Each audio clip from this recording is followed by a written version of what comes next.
ஆஸ்திரேலிய அணிக்கு எதிரான 3வது ஒருநாள் கிரிக்கெட் போட்டியில் DLS முறைப்படி இங்கிலாந்து அணி வெற்றி பெற்றாங்க. இதன் மூலம் ஆஸ்திரேலிய அணி கடந்த 14 ஆட்டங்களில் தொடர்ச்சியா வெற்றியை மட்டுமே பதிவு செய்துட்டு வந்த நிலையில அவங்களோட தொடர் வெற்றிக்கு இங்கிலாந்து அணி முற்றுப்புள்ளி வச்சிருக்காங்க. 5 போட்டிகள் கொண்ட ஒருநாள் தொடர்ல 2-1 என்ற கணக்குல ஆஸ்திரேலிய அணி இந்த தொடர்ல முன்னிலை வகிச்சிட்டு வர்றாங்க.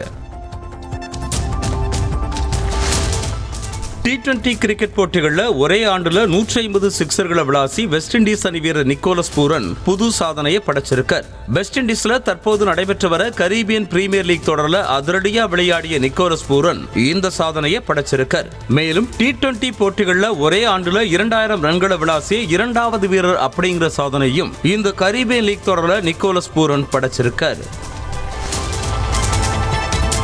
அக்டோபர் 3ஆம் தேதி தொடங்க இருக்க மகளிர் T20 உலகக்கோப்பை தொடரில் பங்கேற்கிறதுக்காக இந்திய மகளிர் கிரிக்கெட் அணி துபாய்க்கு சென்றாங்க. முன்னதாக பேசிய இந்திய மகளிர் அணி கேப்டன் ஹர்மன்பிரீத் கவுர், உலகின் எந்த இடத்துல விளையாடுறோம் அப்படிங்கிறது முக்கியம் இல்ல, நாட்டுக்காக கோப்பையை வெல்வது மட்டுமே முக்கியம்னு தெரிவிச்சிருக்காங்க. மேலும் ஆஸ்திரேலியா, இங்கிலாந்து உள்ளிட்ட அணிகள் மட்டுமே இந்த உலகக்கோப்பையில சவாலாக இருக்கும், ஆனா எங்களால எந்த அணியையும் வீழ்த்த முடியுங்கிற நம்பிக்கை இருக்குன்னு ஹர்மன்பிரீத் கவுர் தெரிவிச்சிருக்காங்க.